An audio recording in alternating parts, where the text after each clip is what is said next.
Good afternoon or good evening, depending on where you might be. My name is Kevin Michael Grayson. This is the KMG show for Tuesday, August the 10th, 2021. Let's start off with Andrew Cuomo. No longer, well, in 2 weeks' time, he will no longer be governor of New York State, having resigned today. We're curious how someone as ugly as him got to be governor of New York State in the first place. Not only ugly, but sinister. I mean, doesn't he look just like Turk Sollozzo in The Godfather? Well, so I have always thought. Here's a story from Dara Gregorian and Tegan Finn at NBC News. New York Governor Andrew Cuomo announced Tuesday he would resign after a withering report from the state's attorney general documented multiple accusations of sexual harassment against women. The decision heads off his almost certain impeachment and conviction in the state legislature.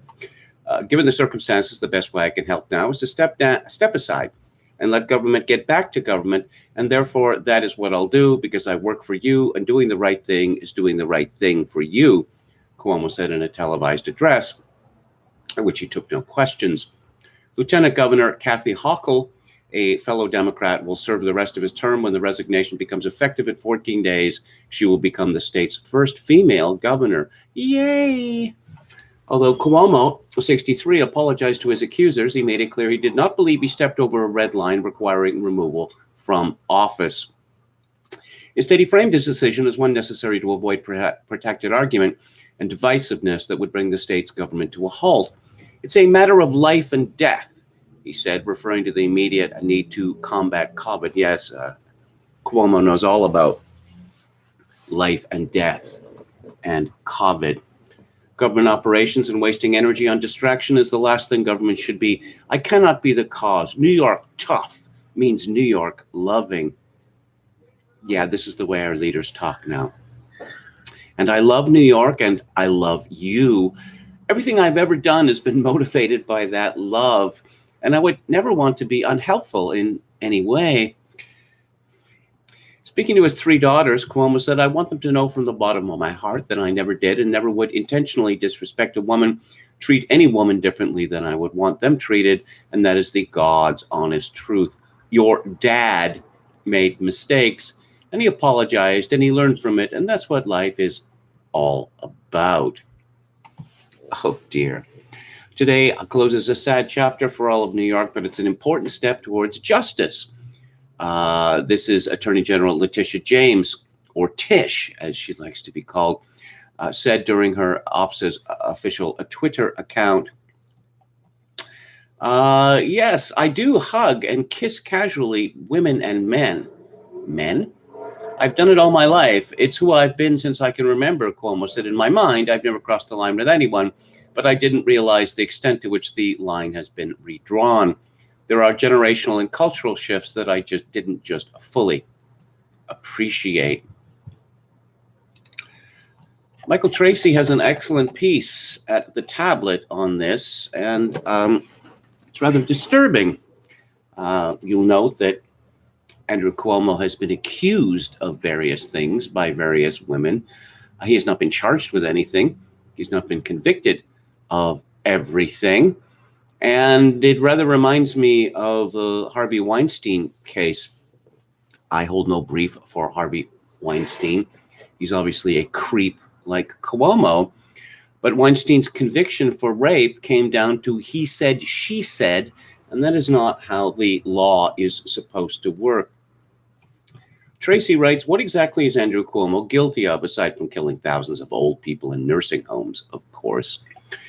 In the 165-page report issued last week by New York State Attorney General Letitia James, there is a curious incongruity that few seem to have noticed in their furor to denounce Governor Andrew Cuomo. How many journalists bothered to read the report before commenting, one wonders. While press accounts have near uniformly declared the allegations set forth to be surprisingly damning, a closer examination of the report itself, as well as the peculiar surrounding details, leaves room for a bit more ambiguity. The report concludes that, quote, under the totality of the circumstances, Cuomo's conduct created a hostile work environment, unquote, and therefore constitute a violation or multiple violations of the law. Even the governor's less overtly sexual comments that were nonetheless gender-based contributed to this allegedly unlawful dynamic, the report opines. Opines is the operative word here. Despite accusations leveled by James at her TV press conference that Cuomo violated federal and state law, no charges of any kind were brought against the governor, which makes this episode an extreme rarity in the annals of American due process. For a prosecutor to say the things she did would be a violation of the Code of Ethics, Bennett Gershman, a law professor at Pace University, told me, in New York State, I can't think of another situation where an attorney general went so far, he added. A lot of her statements were quite inflammatory and highly prejudicial. Yes, to put it mildly. For a state prosecutor to say the sort of things that Tish James has said is absolutely outrageous and should lead to her removal. Tracy continues, among the less overtly sexual behavior cited in the report as being unlawfully gender-based was Cuomo's apparent habit of allowing senior staff members to sit on his lap at official functions and lying down with his head on the lap of staff members who are women. This, the report alleges on page 148, was a key component of the overall hostile work environment. But parsed out elsewhere in the report, evidently causing it to be missed by frenetic pundits, is the revelation that none of the staff involved in the lap-sitting activity reported feeling uncomfortable with this behavior. In fact, the reports, well, yes, keep in mind, and this is going to be memory hold, even as we speak, it's being memory hold, all of these people who, women who referred themselves as Cuomo-sexuals, oh, he's just so dreamy. It's the same thing that happened with Bill Clinton. These women gush all over a man who was obviously a creep. And then when he's revealed to be a creep, oh my God, I had no idea. You didn't? You had no idea? No, you were turned on by it. In fact, the report's authors concede a number of witnesses we spoke to informed us that all of this behavior led to a sense among staff members in the executive chamber that personal attention from the governor, even if flirtatious, was not only normal, but to be valued. This would seem to be exculpatory information of a kind, but a search across Google and Twitter suggests it's been omitted almost entirely from the ensuing press coverage. Instead, these exculpatory testaments were somehow reconfigured by the report's authors as evidence of Cuomo's guilt. In the rush to axe Cuomo, media accounts appear to have wholly glossed over this discrepancy. At her press conference, James proclaimed that one purpose of this investigation was to demonstrate that, quote, we should believe women, unquote.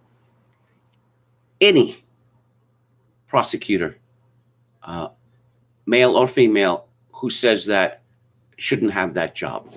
It is not the role of a prosecutor, of attorney general, whatever, district attorney, to believe women. It is their job to attempt to discover the truth, and then, whether evidence justifies prosecution, not to believe women. Why should we believe women more than men? Because women never lie? Ho, ho, very satirical.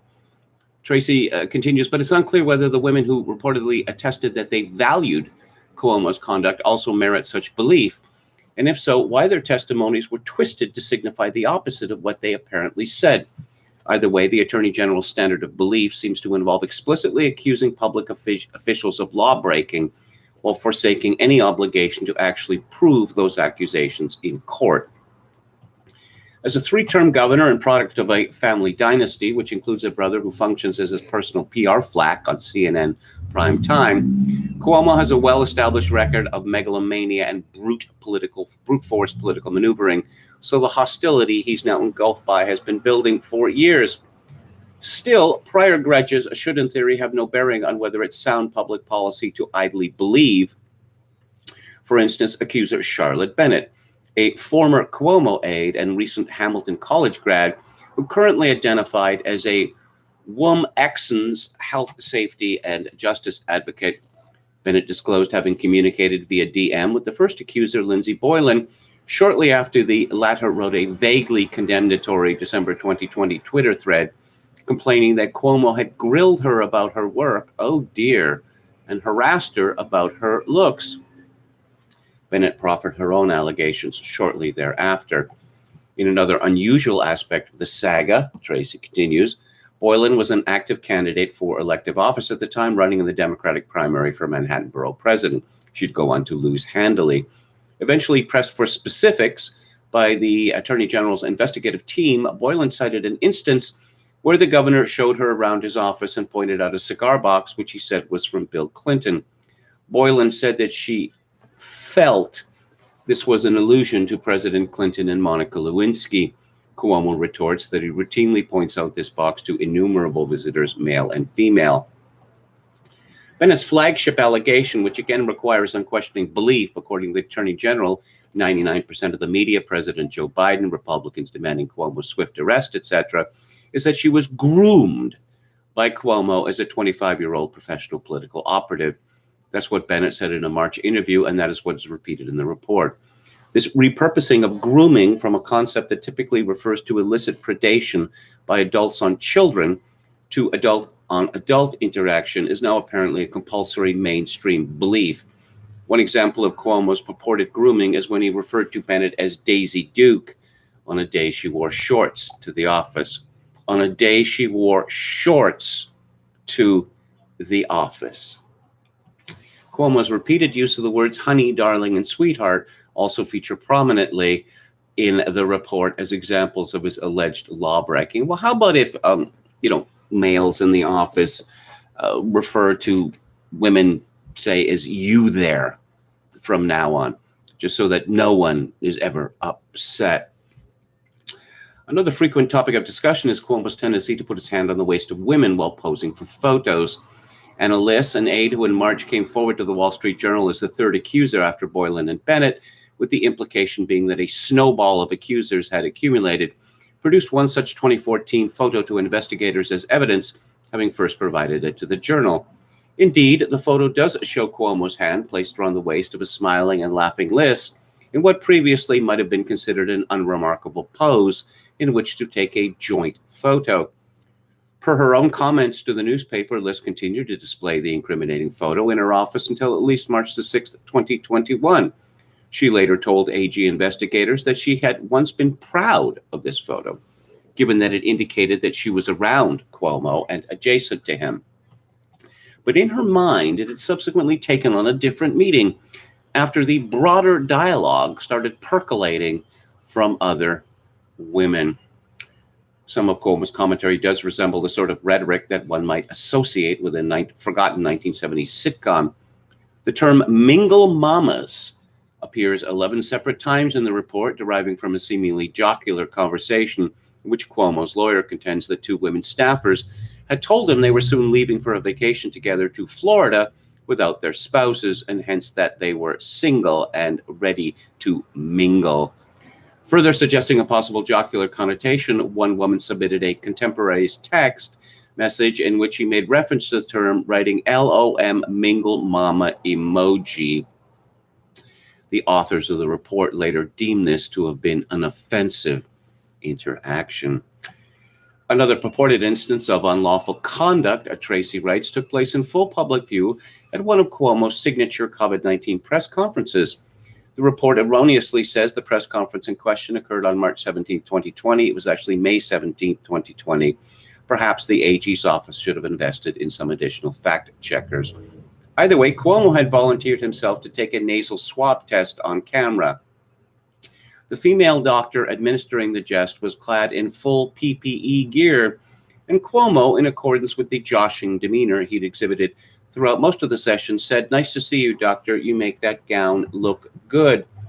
The doctor is anonymized in the report, but easily identifiable by watching the video as Elizabeth Dufort, a former Brown University fellow who later left the state health department under unspecified circumstances.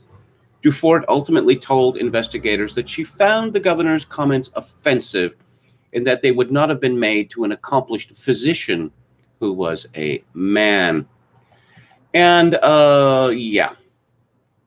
he concludes, one incident that most fair-minded observers would likely agree constitutes indisputable misconduct, if true, is when Cuomo is charged to have slid his hand up an unidentified woman's blouse and grabbed her breast. Cuomo adamantly denies this anonymous accusation. The woman, Brittany Commisso, eventually revealed her identity to CBS. Surely the truth of the matter could be ascertained in an appropriately adversarial legal setting. However, by Letitia James's own admission, ascertaining truth seems not to have been the purpose of this particular investigation. Cuomo resigns after mishandling coronavirus, leading to thousands of deaths. This is from Wendell Husebo at Breitbart. Molly Hemingway had tweeted, Cuomo resigning despite corrupt media's effusive praise throughout 2020. His mishandling of the COVID-19 pandemic resulted in the deaths of thousands of New Yorkers in long-term care facilities.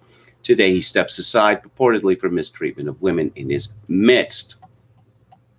The best way I can help now is I've stepped aside and let government get back to governing, Cuomo stated. Ignoring that his top aide, Melissa DeRosa, admitted her team suppressed the number of New York coronavirus deaths to protect Cuomo from a federal investigation and political backlash.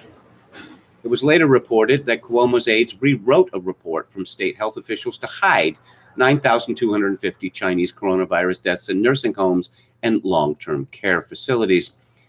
DeRosa apologized for withholding data from Democrat state legislatures as being political missteps. Breitbart reported on Cuomo's excuses for the deaths. He faced early criticism in his state for ordering nursing homes to take patients who had tested positive for the coronavirus, as the elderly among those most vulnerable to the virus. After reports surfaced in February that Cuomo was intentionally hiding the numbers, the governor explained he was withholding the truth to prevent then-President Donald Trump's administration from using the data to launch a politically motivated attack. Cuomo blamed the toxic political environment and disinformation for the revised numbers. Only on July 24th, the Department of Justice decided not to investigate coronavirus-related nursing home deaths in New York. This decision from President Biden's Department of Justice makes President Biden complicit in the criminal corruption scandal and cover-up of deaths of thousands of vulnerable seniors. Representative Elise Stefanik, Republican, said New Yorkers deserve answers and accountability. Well, what Cuomo did was worse than that. He lied about his order, and then he had the order, which was on the official New York State website, removed in order to hide the evidence. But apparently it is one thing to be responsible for the deaths of, rather horrible deaths, as it turned out, in terror and isolation of 10 to 20,000 old people. It's another thing entirely to use phrases like mingle mama or sweetheart or dear, or to compliment a doctor for looking good in a dress. Yes, we know what our priorities are. Let's go to the chat. Hello to Dan, Palpicasso 88, Anrun, Yo Mama, True Patriot, Steve, David Dorian. Looks like it's hot there, KMG, says David Dorian. It's not as bad as it has been. Well, I say bad. Others would disagree. It's currently 75 degrees where I am. Anran says that is an insult to Al Lettieri, the actor who played Sollozzo. Hello to William Hicks. Good evening. Sonny was hot for the deal, wasn't he, Tom? Said Sollozzo.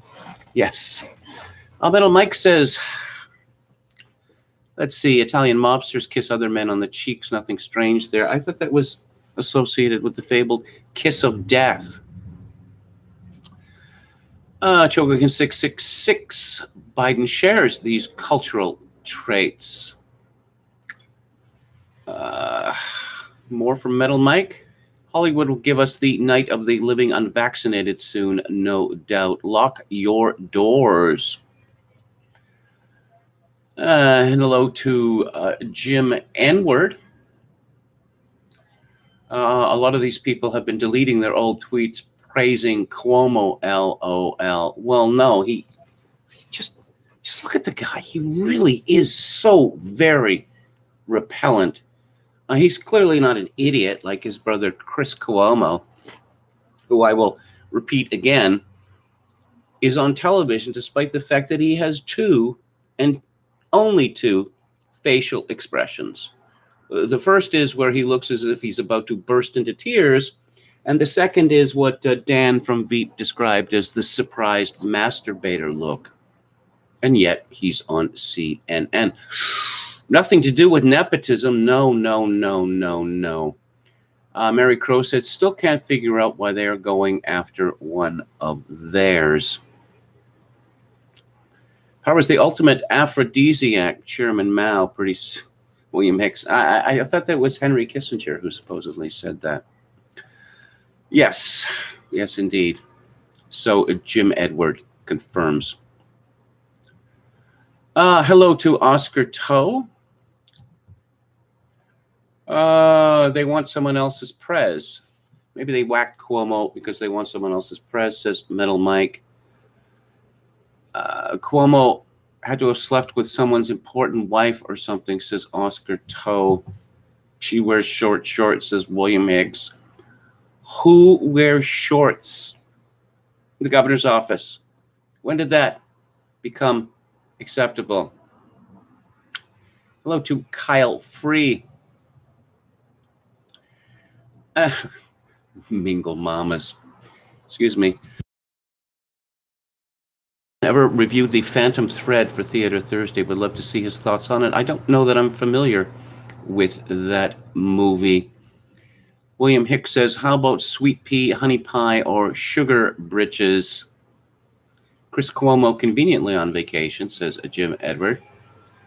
The Phantom of the Paradise is suggested by Yo Mama. I saw that movie, 40 years ago?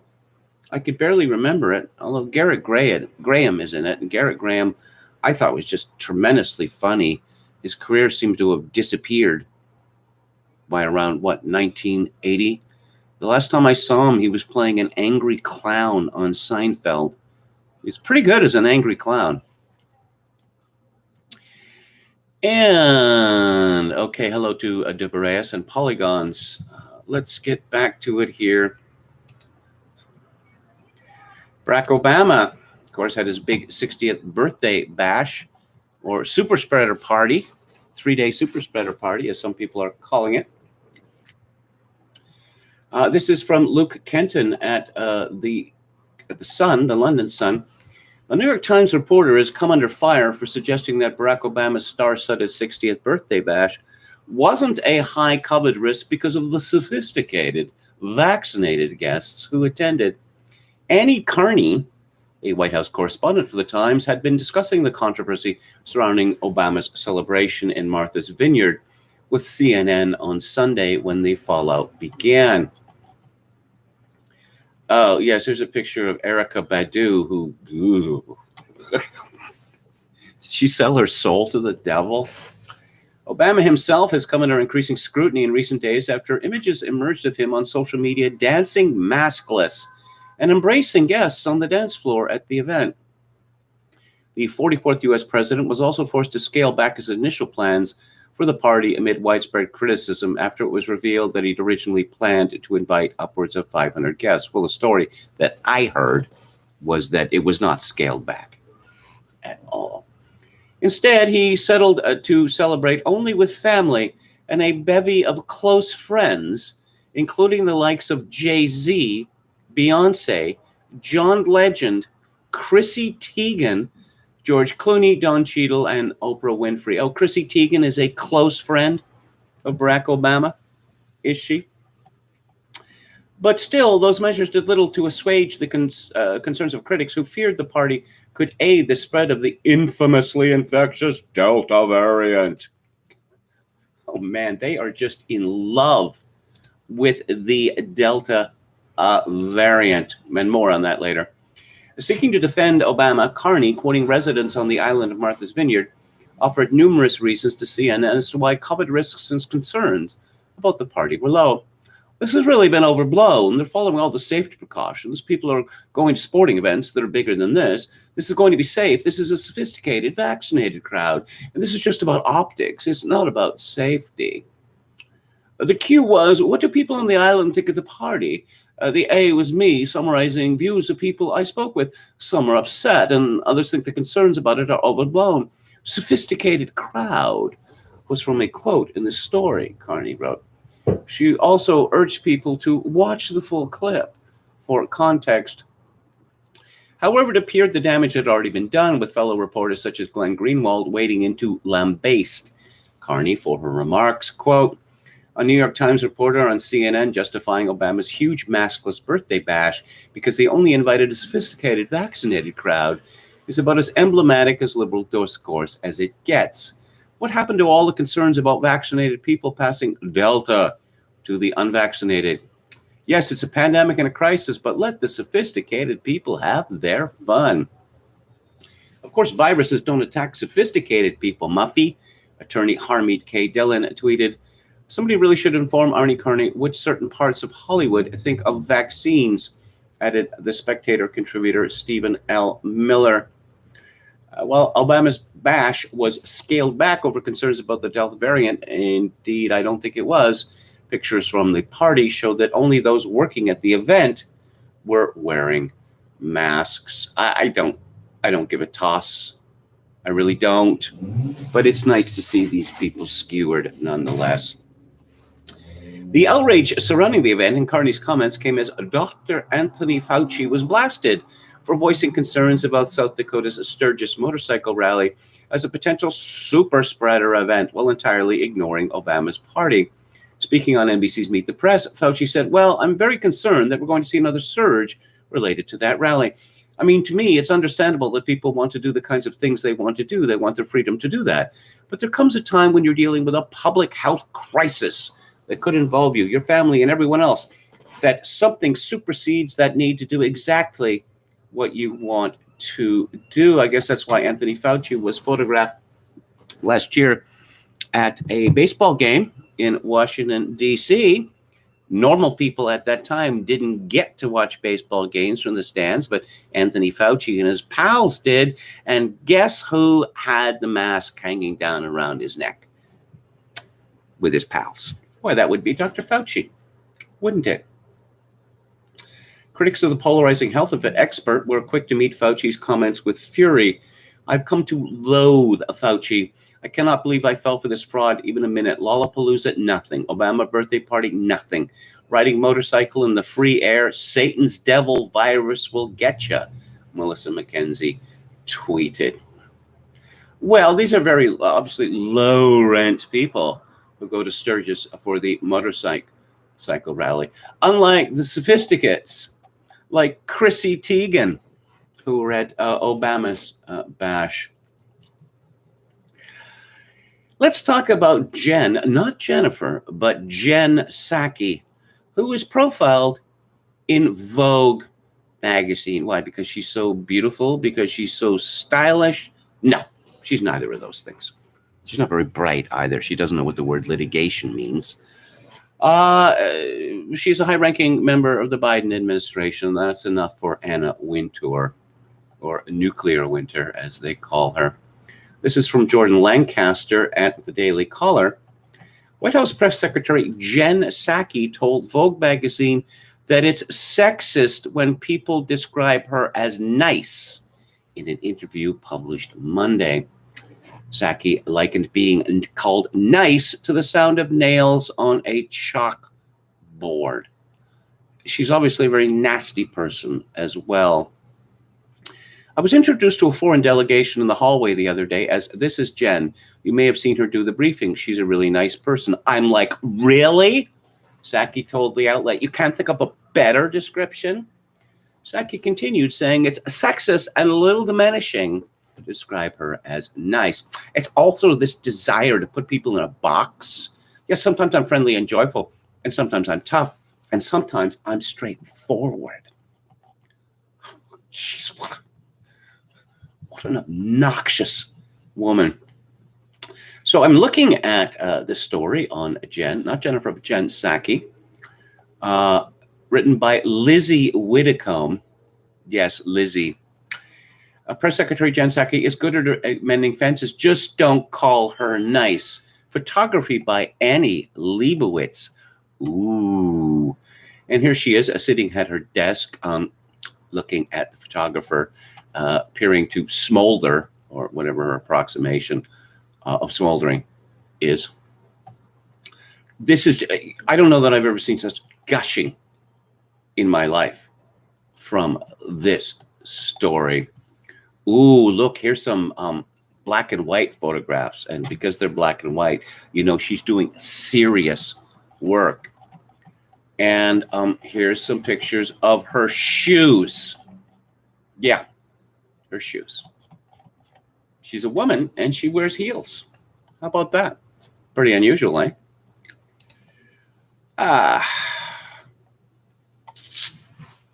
You remember when Trump was supposed to assaulted the dignity of his office?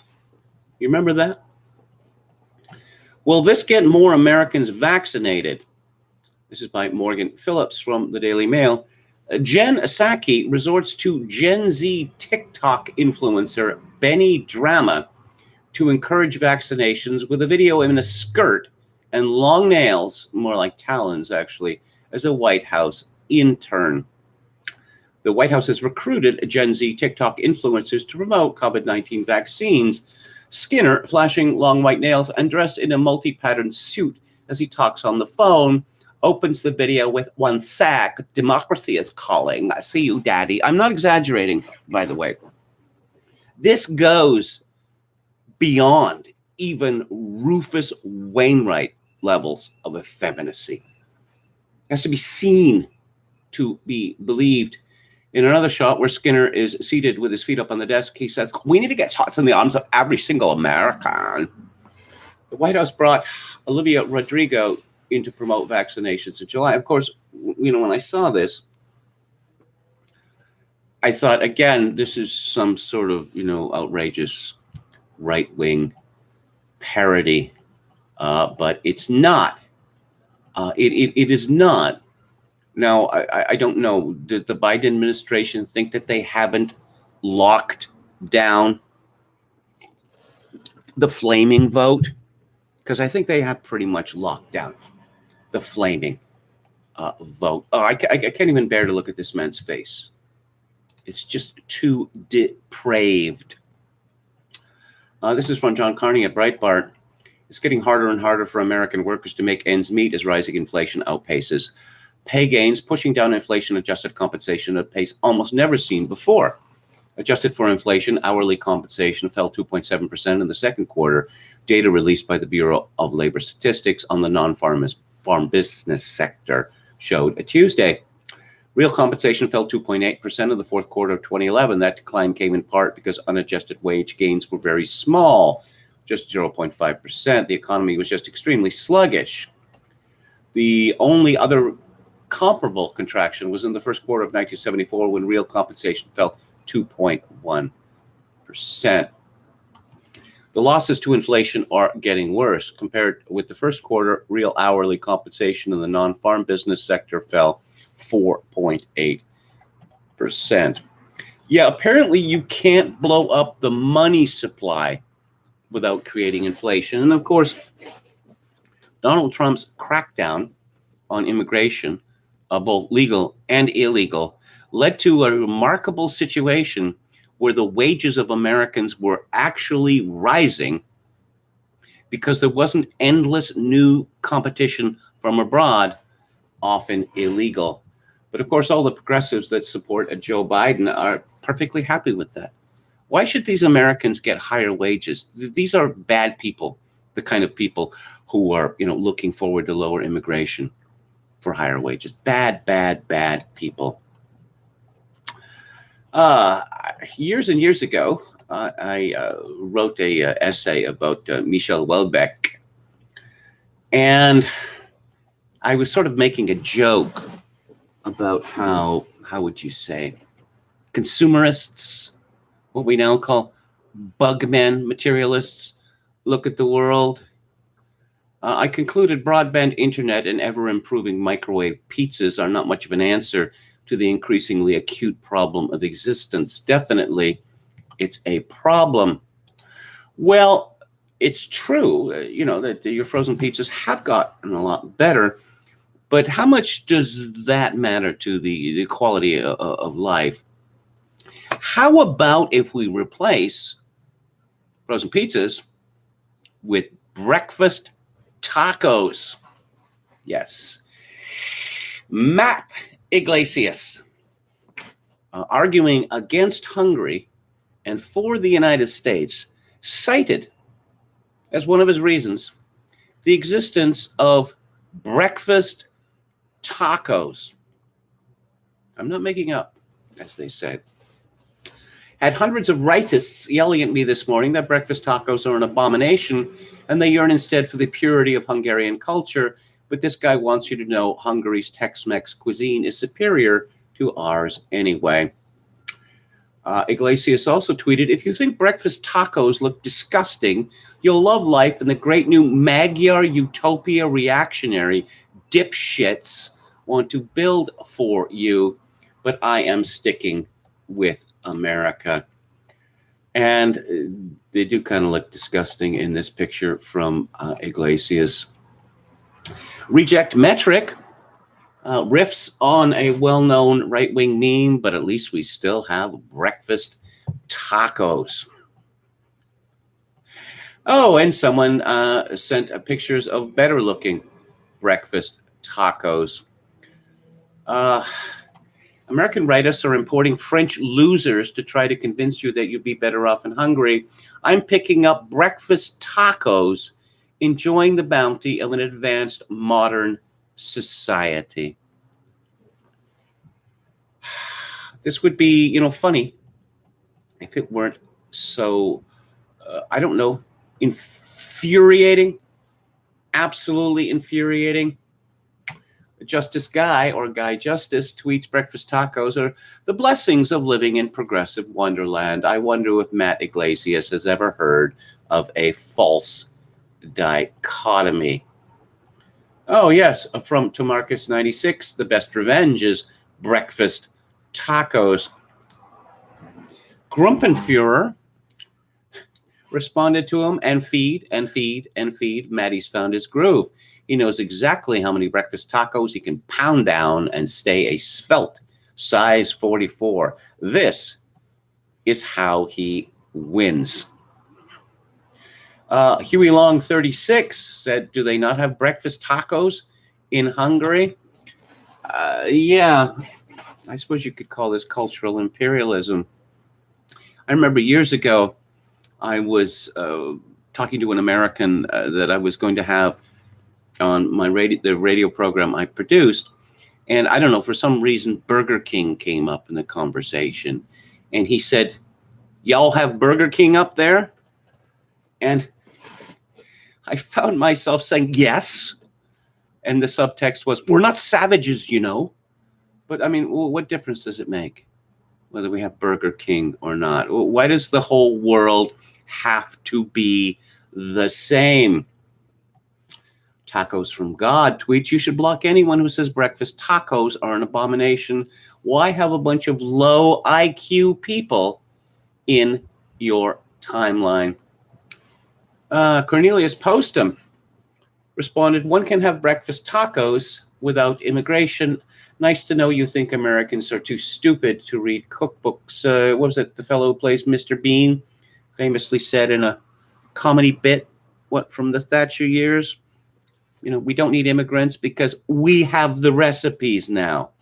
And it is absolutely true. One of the examples that I always give is that there are, a fair number of sushi restaurants here in Victoria. They are not run by Japanese people. The restaurants are owned and run by Chinese or Koreans. More about Hungary. A funny piece by Paul de Quenoy at American Greatness. Why Vichy conservatives fear a small country in Central Europe.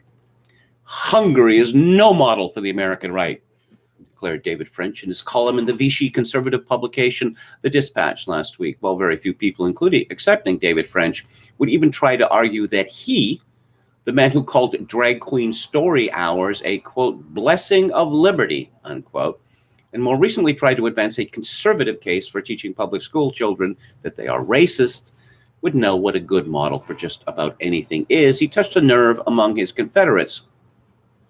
A number of real and far more popular conservatives, including Rod Dreher, Patrick Deneen, Tucker Carlson, and Dennis Prager, among others, have recently visited Hungary, a European parliamentary democracy, EU member state, and NATO ally governed since 2010 by Prime Minister Viktor Orban's center-right Fidesz party. This has French's hair on fire. In a lengthy article, the Vichy French, upon intended analysis, proceeded with highly selective data trying to prove that Hungary, which had enjoyed nearly 5% annual GDP growth in each of the 6 years prior to the pandemic, has increased its citizenship by about 1 million people since Orban came into office, and has experienced one of the world's greatest flowerings of cultural and intellectual life in the past decade, is in fact a miserable, benighted wasteland of horror and hypocrisy where no respectable person would ever want to be.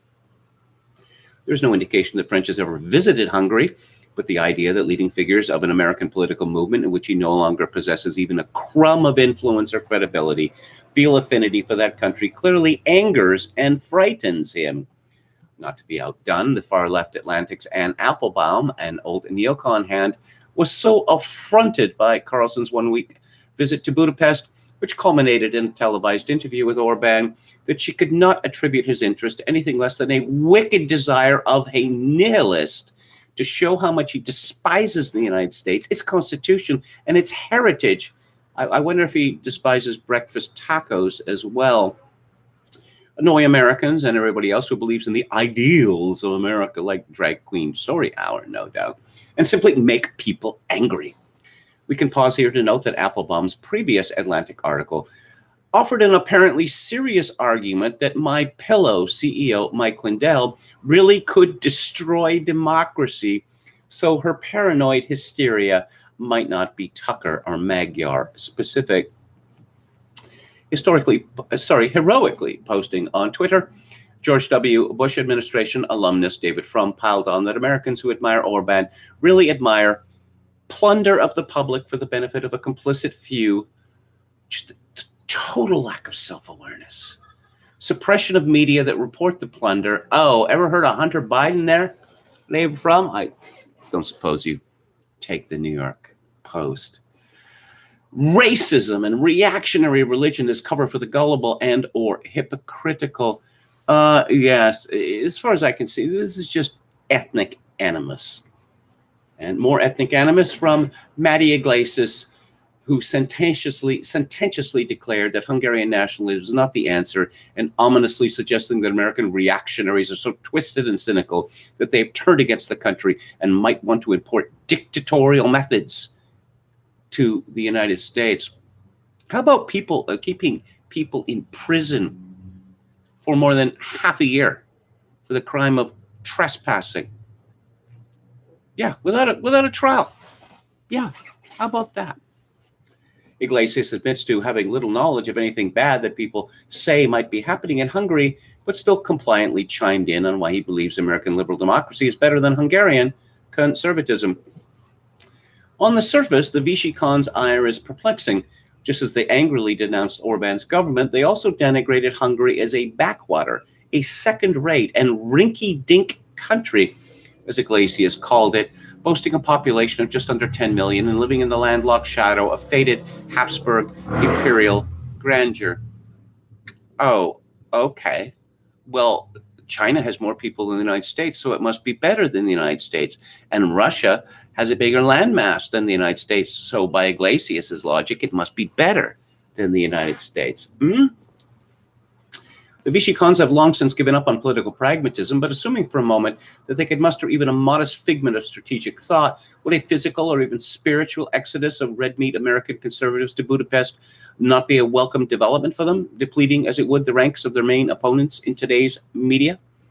This paradox raises a question that no one has yet answered, though New York Times token conservative columnist Ross Douthat came close in a thoughtful, inconclusive op-ed on the subject. If Hungary is in fact so small and unimportant, why are his disoriented colleagues so exercised by it? Would it not be better simply to ignore or dismiss right-wing engagement with that country as a bizarre flight of fancy, much as the American right long regarded leftist interest in equally small and arguably unimportant Scandinavian social democracies as a distraction so whimsical that it scarcely merited discussion? Instead, the Vichy cons write with a confusing mixture of fear and fury, as though World War II quasi-Nazi-era cross militants were deployed out on the Pannonian Plain, training American agents in the service of some kind of fascist international to be saboteurs of a neoliberal world order, so self-evidently good and precious that anyone who would even slightly disagree with any of its tenets must be some kind of dangerous subversive. The author continues, Vichy conservatives are well aware that their status is the contingent product of a Faustian compromise. As long as they concede unquestioned social, cultural, and ideological hegemony to the progressive left, their jobs, careers, board memberships, expense accounts, and blue state social lives are safe. Like Vichy accommodationists, they even enjoy some space to dissent on policy issues that matter to them, provided they accept the dominant party's leading role in the prevailing new order and lose graciously on demand. Unlike conservatives who resist, they will never be harassed at home or in public, doxxed on social media, targeted by hit pieces in mainstream publications, or place their livelihoods at risk, all without ever having to list their pronouns in their Twitter profiles or submit to any of the other litmus test indignities that leftist intellectuals must suffer to climb the ladder. Again, this is from American Greatness, Much Ado About Hungary by Paul de Quenoy, Quenoy. Let's go back to the chat. Yo Mama says, man, if only Hungary was based. Steve says, they're so obsessed with tiny Hungary. Kontiki Roulette says, Ramsey Paul spent time there, but his weak-willed presence was not compatible. Oh, dear. Don Willis, obnoxious or lunatic? Who would I rather live with? Yes, Kontiki, you're bad. Okay. Hello to Birkin Sultanov. Kontiki Roulette had earlier said I shared a house with two Hungarians. They were obnoxious, but at the time I was a complete alcoholic and lunatic, so it was probably my bad. Steve says they can't stand the idea of anybody resisting the empire. Exactly right. As I said last week, it became clear during the presidency of George W. Bush that it is the position of the American government that only one country in the world enjoys real sovereignty, and that's the United States of America, that every other country on earth, its sovereignty is subject to approval by the United States. Don Willis has a joke. Did you hear about those corduroy pillows? They're making headlines. Okay. If Tucker goes down to Brazil to interview Bolsonaro, then we will know he is on a trolling campaign, says Polygons. Hello to Gamion. I've been able to tune in live, missed this stream. Well, I missed seeing you on the chat. Ashy Main Bravo says, have you seen the video of a school board meeting in Vernon, Indiana, where an MD starts arguing that the CDC is categorically wrong? No, I have not seen that. Perhaps I will get to it. Tim Hortons is awful, says Metal Mike. Steve had said that Tim Hortons is better than Burger King. Actually, there's a chain in Canada called, and how could I possibly have forgotten the name of this burger chain? I'm feeling embarrassed here. I don't know why. I just blanked out on the A&W, which started in California, I believe. As it turns out that the Canadian stores, restaurants, they're totally separate ownership from the American company. The food that they serve is free of hormones given to chicken and cattle. And it is really quite delicious while remaining not very expensive. And, okay, what are we going to talk about now? We got, oh boy.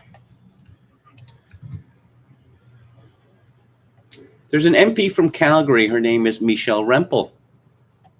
The Rempel comes from, her original name was Godin, I think. She's Franco-Manitoban. Rempel was her first husband. Now she's called Elizabeth Rempel Garner. She's married to an ex-Marine who lives in Oklahoma, with his children from a previous marriage, which sounds kind of difficult to me, as Oklahoma is a long way from Calgary. But Michelle Rempel Garner is keen to let us know on a regular basis just how woke she is, despite being a conservative MP from Calgary, which is supposed to be Canada's most right-wing cities. And she loves the gays. Oh my, does she love the gays. And so what she's given us is the conservative case for buggery. Yeah, here we go. This is from Sarah Rieger at CBC News. A Calgary MP is asking the federal health minister to study the possible benefits or harms of poppers, a drug primarily used by men who have sex with men, with the possible outcome of creating a safe supply. Calgary Nose Hill MP Michelle Rempel Garner said in a letter to Federal Health Minister Patty Hajdu that given the widespread use of poppers or alkyl nitrates, their safety hasn't received adequate study or consideration. Quote, the lack of research and attention to this issue is likely, at least in part, related to the stigmatization of alphabet people healthcare, unquote. Rempel Garner wrote in a letter sent Monday, use of drugs used as sexual aids in other scenarios have been normalized, for example, Viagra, which is used for erectile dysfunction. However, discussion of pharmaceutical-based sexual aids for use in non-heteronormative situations, such as alkyl nitrates, are sometimes still subject to moralization in public discourse, unquote. And the CBC explains, poppers have essentially been banned in Canada since 2013. They're classified as a prescription drug, meaning they can't be sold without Health Canada approval, and no products have been approved. That move pushed the drugs into the gray market, with products being illicitly marketed as leather cleaners or nail polish remover, despite actually being inhaled by users to relax muscles, reduce pain, and increase sexual pleasure. Yeah, remember those glory days of the 1970s? You know, bathhouses and the like? Well, I guess Michelle Rempel Garner wants to bring that spirit to Canada. A study last year from the British Columbia Centre on Substance Use suggested the federal crackdown hasn't limited consumption, instead put sexual minority men at risk by limiting access and leaving unregulated and potentially harmful products as the only option. The evidence is clear that a ban on poppers is both discriminatory and ineffective and must be reversed, said Richard Elliott, executive director of the Canadian HIV/AIDS Legal Network, in a release at the time. Why this association of poppers with HIV and AIDS? Yes, I wonder about that. There was a famous AIDS skeptic, if you will, Peter Duesberg, and it was his belief that poppers were rather central to the first wave of AIDS, particularly to what's called Kaposi sarcoma, these horrible dark lesions that you saw on the bodies of homosexual men in the 1980s. Yeah, the Conservative Party has also found itself to the left of the Liberal Party on the question of whether homosexual men should be given carte blanche to give blood at any time. If the Conservative Party of Canada were any more gay, it would be on Truvada. So, I've been blocked by Michel Rempel Garner, but that's not much of an accomplishment because there are thousands or maybe more who can claim the same. This is from Paul Joseph Watson at Summit News. Pope met with Rwandan refugee responsible for killing priest burning down cathedral during 2016 photo op because, of course, he did. There's now emerged that Pope Francis met with the Rwandan refugee responsible for killing a French priest and burning down a cathedral during a 2016 photo op. That paragraph could have been written a little better because it sounds like he killed a French priest and burned down a cathedral during a 2016 photo op, which clearly didn't happen. As we highlighted yesterday, Emmanuel Abayasenga confessed to killing 60-year-old Olivier Mar, who had apparently been welcoming the man into his church for months, despite the fact that Abayasenga was also under investigation for setting fire to Nantes Cathedral last year. He arrived in the city of Nantes as an illegal immigrant in 2012. Marine Le Pen is one of the few prominent voices to point out the obvious, stating in France, it is therefore possible to be illegal, to set fire to the cathedral, never to be expelled, and to reoffend by murdering a priest. Pope Francis has repeatedly advocated Europe's absorption of refugees from the Middle East and Africa, despite a clear link between uncontrolled migrant crossings, terror attacks, violent crime, and sexual assault. At one point, he even took part in a PR stunt where he washed the feet of several migrants. As recently as last week, he stated, "Let us open our heart to refugees. Let us make their sorrows and their joys our own. Let us learn courageous resilience from them." Why would I want to make their sorrows my own? I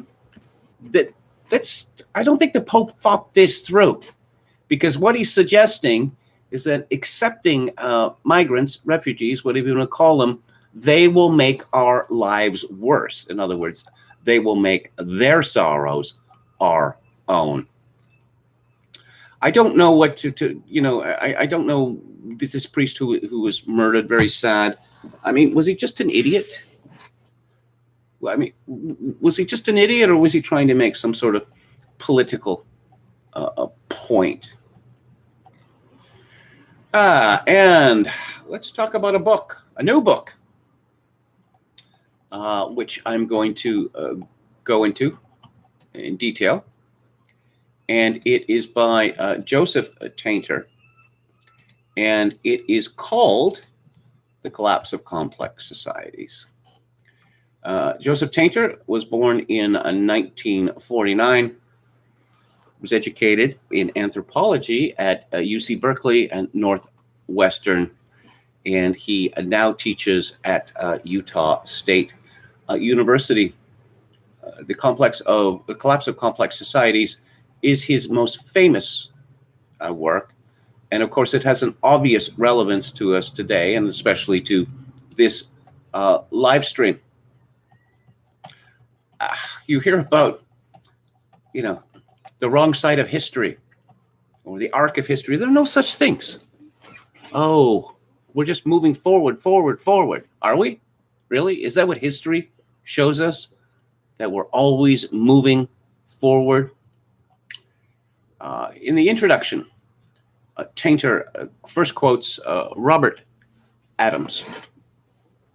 Much of the central floodplain of the ancient Euphrates now lies beyond the frontiers of cultivation, a region of empty desolation. Tangled dunes, long disused canal levees, and the rubble-strewn mounds of former settlement contribute only low, featureless relief. Vegetation is sparse, and in many areas it is almost wholly absent.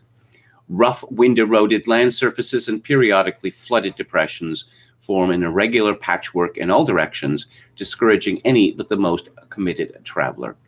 To suggest the immediate impact of human life there is only a rare tent.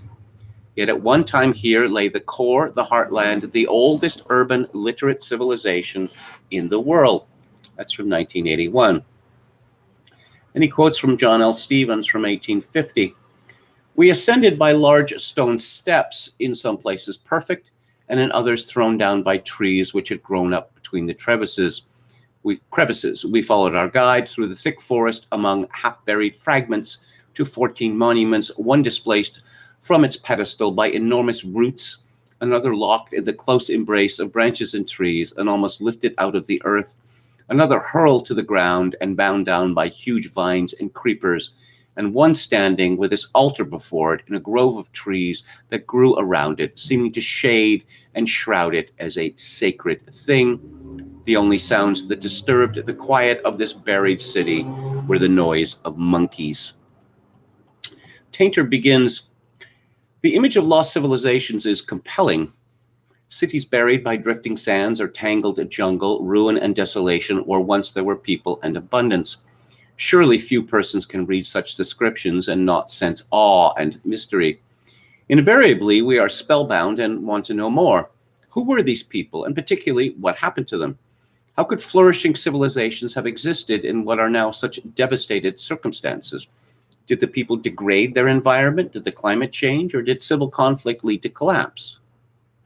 Did foreign invaders put these cities to an end? Or is there some mysterious internal dynamic to the rise and fall of civilizations? Some of us are so fascinated by these questions that we devote our lives to studying them. Most people encounter the dilemma of fallen empires and devastated cities in casual reading or in a school course. The image is troublesome to all, not only for the vast human endeavors that have mysteriously failed, but also for the enduring implication of these failures. The implication is clear. Civilizations are fragile, impermanent things. This fact inevitably captures our attention, and however we might wish otherwise, prompts disturbing questions. Are modern societies similarly vulnerable? Is it likely, as Ortega y Gasset assert, that the possibility that a civilization should die doubles our own mortality? Many, of course, prefer to believe that modern civilization, with its scientific and technological capacity, its energy resources, and its knowledge of economics and history, should be able to survive whatever crises ancient and simpler societies found insurmountable. But how firm is this belief? Many persons who have some awareness of history no doubt harbor the suspicion, as Velamovitz voiced regarding the Roman Empire, that civilization can die because it has already died once. To some historians of the early 20th century, the twilight of Rome seemed almost a page of contemporary history. This analogy has become deeply rooted in popular thought and certainly persists today. It is even reflected in the writings of some modern competent authorities. The irresistible allusion to ancient Rome has dominated the thinking of large numbers of people for 1.5 millennia.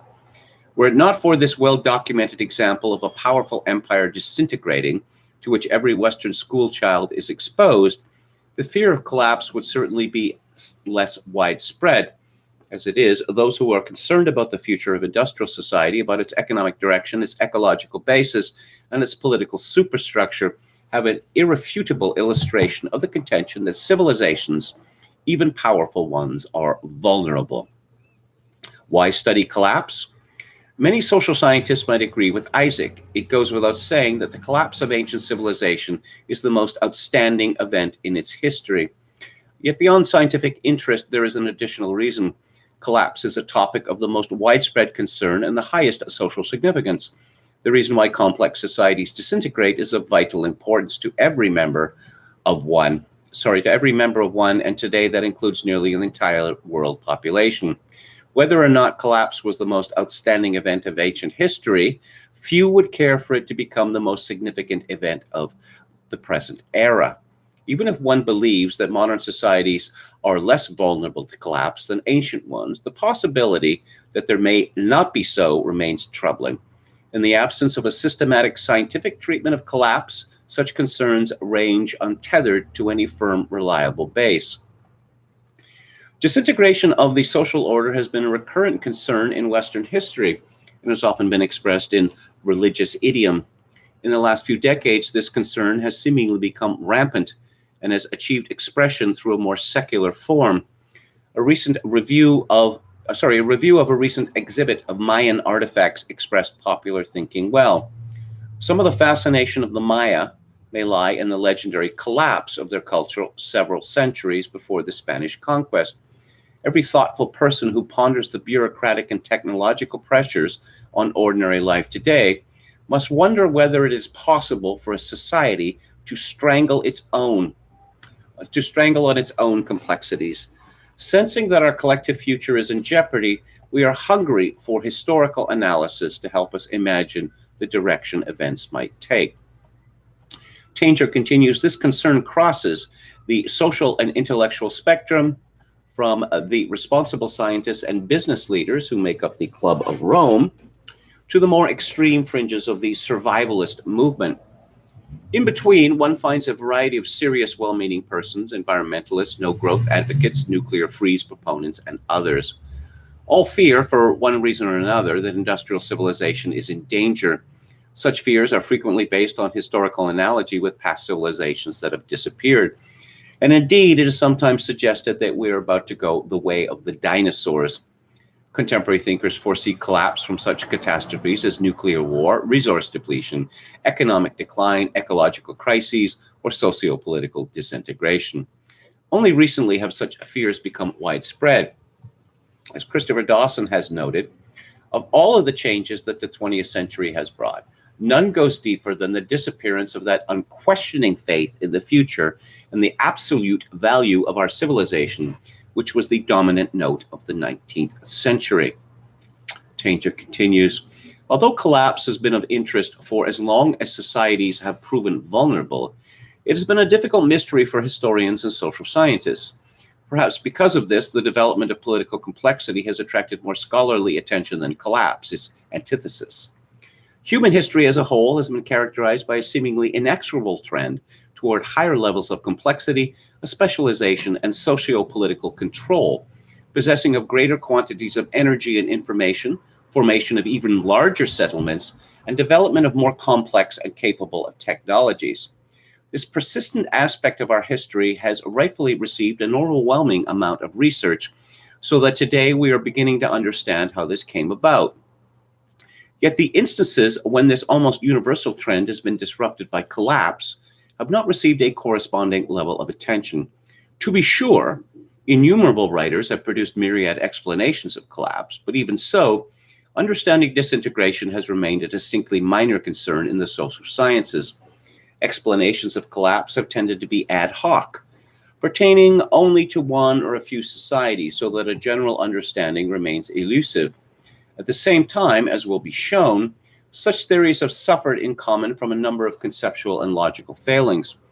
When this study was begun, there was no reliable, universal explanation of collapse, no theory that would help us to understand most or all of its occurrences. It was indeed this state of affairs that prompted the present undertaking. The objective of this work, then, is to develop a general explanation of collapse, applicable in a variety of contexts and with implications for current conditions. This is a work of archaeology and history, but more basically, of social theory. The approach is to first introduce and exemplify collapse, and then in Chapter 2 to briefly examine the nature of complex societies. Chapter 3 discusses and evaluates existing approaches to understanding collapse. A general explanation is developed in Chapter 4 and evaluated by case studies in Chapter 5. A concluding chapter further discusses the proposed explanation, synthesizes the work, and raises some implications for the contemporary scene. So I'll continue with Joseph Tainter tomorrow when he begins to discuss the question, what is collapse? So, oh yes, simps, they're everywhere. And of course, COVID-19 has led to just a tremendous multiplication of simps. And I came across this from 2 days ago by a fellow called Charlie Smith in the Georgia Strait. The Georgia Strait began, in the 1960s as, one of those alternative newspapers, which made money on ads for sex and the like. It's still around. It's politics and culture. It's really, really woke. Now, the editor of Charlie Smith is a fellow called, the editor is Charlie Smith, and I knew Charlie Smith back in the day. In fact, we used to be colleagues at CJOR Radio in Vancouver. He was one of the most competitive persons I've ever met in my life. You know, we were in competition to get guests for the show, and I don't know, I started coming in at 6 o'clock in the morning. My show didn't start. Well, there was at one point, it was an afternoon show, then became a morning show. But I, come at 5:30, 6 o'clock in the morning, and he dealt with that problem by sleeping under his desk. I thought, well, he's got me beat there. I'm not sleeping under my desk. We used to, after the workday, sometimes we'd go to this pub on West 4th. And during that time in the 1980s, tabletop hockey was very popular. It was a lot of fun. There was a plastic bubble over it to prevent the puck from, always getting flipped out of the game surface. I was pretty good at it, actually. I was in a tabletop hockey a competition in Vancouver. Once I finished 6th, so that was pretty good. But I always won. I always beat him. And being as competitive as he was really put out by this. I mean, he was pissed. So I felt sorry for him one day, and I said, "You want to know why I always beat you?" "Why?" I said, "Because you don't take enough shots. You're always lining up your shots. I'm taking 4 or 5 times as many shots as you, which means I'm going to score more goals." So he took my advice, and then it was pretty much 50-50. And after he'd established, that it was 50-50, he said something curious to me about, my explanation why he lost. He said, "I wouldn't have told you that." But Charlie Smith is now terrified of the Delta variant. He's trembling in fear. You see them in grocery stores all the time, usually men, boo, and often over 40. Boo! Sometimes quite well dressed, although there are a fair number of blue-collar ones as well, and they're not wearing masks. These are the folks who think that because they're double vaccinated, they don't need to cover their noses and mouths, even where it is recommended, like in grocery stores. Or alternatively, they haven't been vaccinated, and they know that the survival rate for those with COVID-19 is very high if they're under the age of 65. To them, the big hullabaloo about COVID-19 is yet another representation of the nanny state. This is notwithstanding more than 632,000 deaths in America and 26,000 deaths in Canada that have been linked to the SARS-CoV-2 virus. Sure, they say, the Delta variant is more contagious, but it's not going to kill me. They blithely walk around grocery stores without their mask because it doesn't cross their mind that there might be a cancer survivor or people with multiple sclerosis, diabetes, or a host of other conditions on the premises who might face a higher risk of dying because of their actions. As they stroll through the aisles, these maskless grocery shoppers don't give a damn about the immunocompromised. They don't give any thought to the reality that those with weakened immune systems don't benefit nearly as much as the rest of us from vaccinations against COVID-19, or that people who are vaccinated can still contract COVID-19 and pass it along to others. Then why do we all have to get the jab, Charlie? They have no idea of the seething rage that some of their customers are feeling toward them because of all this. Plus, anyone who's paying attention knows that the surge of cases among the unvaccinated has real potential to overrun intensive care wards. Ho, ho, ho. It's some of these maskless shoppers. The death count from COVID-19 is simply collateral damage. Really? Is that a phrase that's being used in this respect? Yeah, I haven't heard it. That's a phrase commonly used by defenders of the Vietnam War. What? When they discussed its growing death count in the late 1960s. To the COVID-19 minimizers, the deaths from the coronavirus are no different than the people who perish from the flu every year. These men, yes, they're usually men, boo! I think that those who are not likely to die from COVID-19 should be allowed to go about their lives in pre-pandemic ways. In their eyes, schools, restaurants, major sporting events, international travel, and the public transit system should function as they did before the pandemic. This view is reflected in conservative national newspapers in Canada and the US, as well as on Fox News. Lockdowns of low-risk populations, in their view, are far more harmful. Why? Because they believe it will lead to higher suicide rates, even though this hasn't been demonstrated by the data in Canada. That's one reason that's given. The number of suicides actually fell significantly in the pandemic year of 2020 in Canada, according to Charlie Smith. But let's get real. When it comes to the hardline COVID-19 minimizers, we're not dealing with people who spend a hell of a lot of time poring over Statistics Canada data. Nor do they worry much about the rising greenhouse gas emissions, even though hundreds died in the recent BC heatwave. So why am I writing all this? Because you're a simp. Because as Canada lurches towards a federal election, these people don't have a national political party with representation of the House of Commons that reflects their views. It may be the case in Alberta, where Premier Jason Kenney's provincial government is removing almost all of its public health orders and denying the magnitude of the climate crisis. Alberta can't be bothered to do contact tracing of those who test positive. Naturally, this elevates the risk of people with COVID-19 riding the bus without a mask, which Calgary Mayor Naheed Nenshi has decried as insanity. You ever seen this fellow, Naheed Nenshi? If he ever got COVID-19, it would not be good for him because he is very fat. But I went through Charlie Smith's Twitter feed, and it's like an alternate universe. There's a lot of culture so-called in the Georgia Strait, and let's see a profile of a comedian who seems to have come from 4 different ethnic groups and has 5 or 6 names. And his act absolutely destroys racism. Yeah, that's the kind of thing that you get from the Georgia Strait. But panic numbers. Man, some people are enjoying this. Paul Joseph Watson writes in Summit News.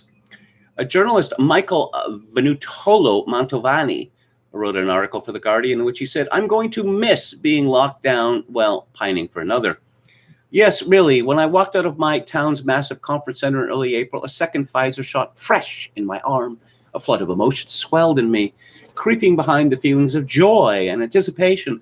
I felt a strange bit of sadness that all the way home I could not shake. When I walked into my house and my 3-year-old dashed into my arms, it hit me. I think I'm going to miss being locked down, I realized, in disbelief." The journalist goes on to explain how he was calmed by the idea of another potential lockdown, or at least growing restrictions, in response to the Delta variant of COVID. The main thrust of the argument is the lockdown gave Venutolo Mantovani an excuse to slow down, not to have to go into the office, and spend more time with his family. That's all well and good, but he could have chosen to do that anyway without the need for unprecedented authoritarian lockdowns that have ruined countless relationships, marriages, careers, small businesses, led to a sharp spike in suicides, and caused untold numbers of deaths from future poverty and serious illnesses going untreated. And what's happening with the nurses on TikTok? Huh? Are they still twerking, or are they just giving us panic porn? Well, there's one nurse on TikTok. She's at Critical Care J, letter J. Coming soon to a hospital near you. No nurses now. And as COVID-19 BC climbs, it will be dire. Adrian Dix, he's the health minister, needs to act now proactively. Dr. Bonnie Henry needs to be fired. Hashtag fire Bonnie. Hashtag BC Poly. Hashtag face masks.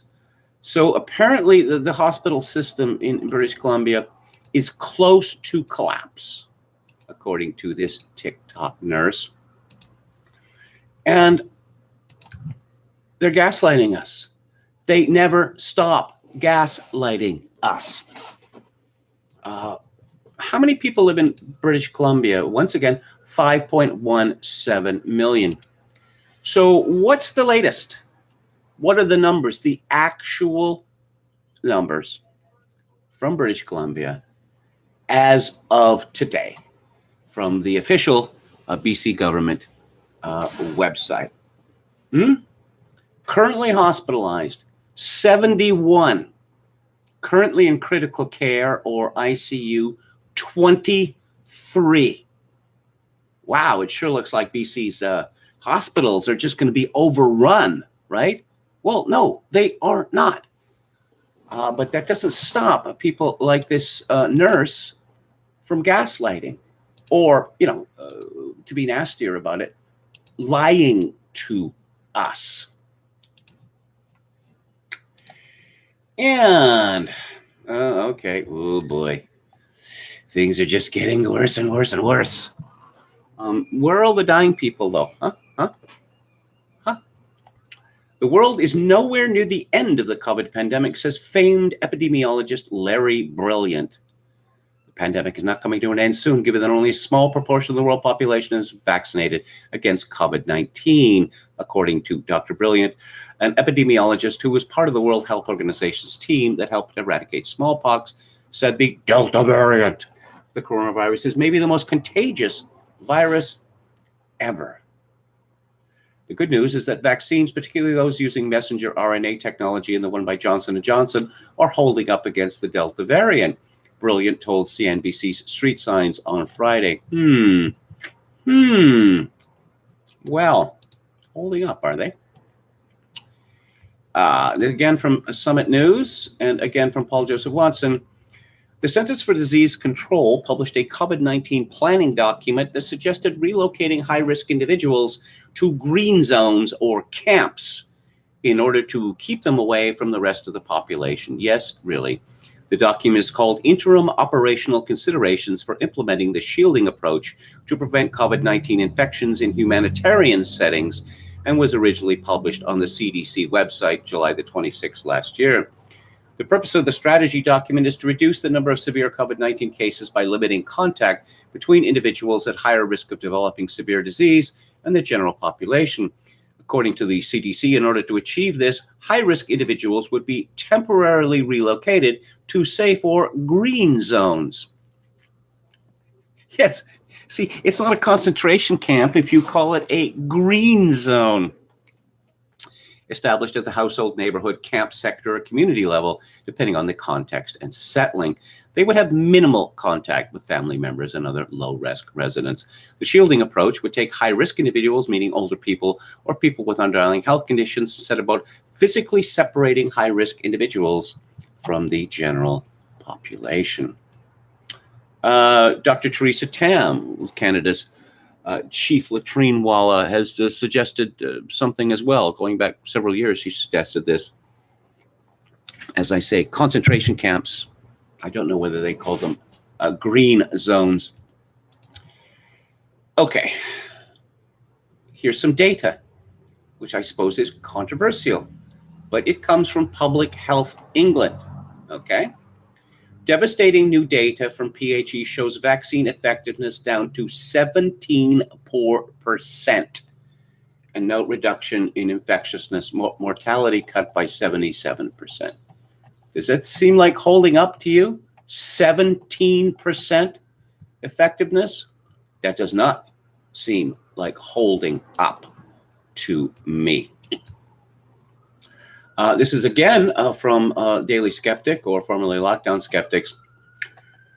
Alarming data from Public Health England shows the fatality rate in the vaccinated under 50s is 50% greater than in the vaccinated. There's a reason for this, which you can, it's a word that rhymes with freaky, okay? I don't think that I'm allowed to say it on YouTube without being, banned. But yeah, that is pretty alarming data, actually. Pretty alarming data. And natural, but natural immunity, apparently natural immunity is inferior for some reason. Can't imagine why. Henry Delacroix writes on the American Sun, observing American behavior since the start of COVID, we are a nation of fearful children. Goalposts moved on addressing the illness from flattening the curve to 0 deaths. Socially, the revelations were more dramatic. Many Americans became afraid of an aggressive 2-week illness that over 99% of the infected survived. People revealed the yeast life they live. The This is a function of a secularized society that has removed all mystical and Christian strands from it. Even the churches that tried to main services were standing alone against bigger Christian institutions that dutifully followed government guidance. There was little acceptance that this is the one life we live with children to carry on our names, or firm belief that the afterlife awaits them. We desacralized life, and in doing so, lost an understanding of death. Even just the possibility of dying was too much of a risk for many. It is fitting, as all totalitarian ideologies will erase competing belief systems, so our progressive leadership class would attack religion and tradition. In his work on Islamic government, Ayatollah Khomeini touched on the idea that Western nations had left Christian rituals and decorations intact, while removing from Christianity all power and influence on political power. Strip the church of its power, and what need does it serve beyond dress up and a weekly meeting? The other piece to this is mitigating regime risk. People believe in a promised land in the hereafter are a greater risk to sacrifice themselves on this earth against a regime. The Soviet Union, when it was assuming power, and even China today are careful about Christianity because of this mentality. It's not just the historical precedent of the Taiping Rebellion, but the Christian message that begets such rebellions and sacrifice. Jihadists use the promised heaven for martyrs as an effective tool for coaching fighters to become suicide bombers. Hezbollah goes so far as to stress that martyrdom can apply to gunfights on behalf of the Shia. What we're looking at is the outcome of a highly secular society. People become afraid of dying because they cannot believe there is an afterlife. This is their one life, and even if it is just streaming videos, takeout food, or breakfast burritos, and contained in a 500 square foot pod, they cannot let go. They cannot take a risk. Death is the end, and there's no destination, and there is no coming back. Anyone looking for real rebels against tyrannical surveillance states that escalate physical pressure is going to be hard-pressed to find a critical mass to take those risks.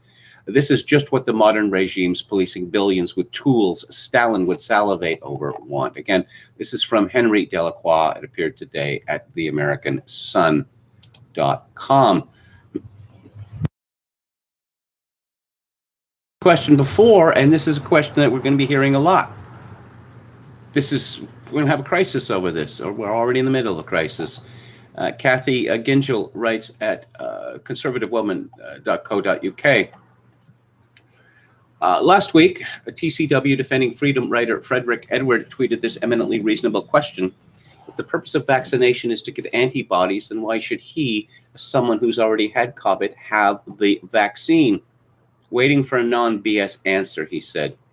Of course, there is no rational or reasonable explanation, nor is it explicable why, given the levels of testing to which the government is subjecting the population, it does not add antibody testing to the mix.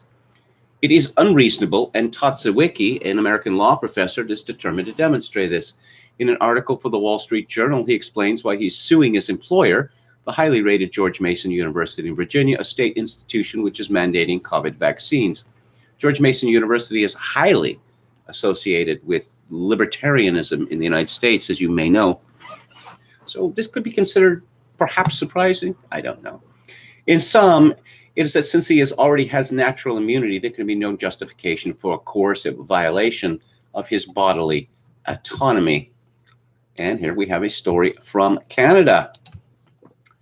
And it's about a woman who was once well known in Vancouver, notorious even. This is from Steve Watson of Summit News. A Canadian writer who flew home from Europe to visit her mother was refused entry and sent back because she wasn't vaccinated, even though she presented detailed proof that she has strong natural immunity to COVID after having recovered from the virus. Rachel Marsden detailed her experience in an op-ed last week, noting Canada tried to force me into a COVID detention facility, threatening fines and police action. As they didn't recognize my natural immunity, I had no choice but to immediately fly back to Europe. Marsden notes that, quote, I committed the apparent violation of trying to re-enter my own country with proof of naturally acquired COVID-19 antibodies made by my own immune system post-recovery, rather than those generated by the man-made COVID-19 vaccine, about which much is still to be learned. I was treated worse than a criminal.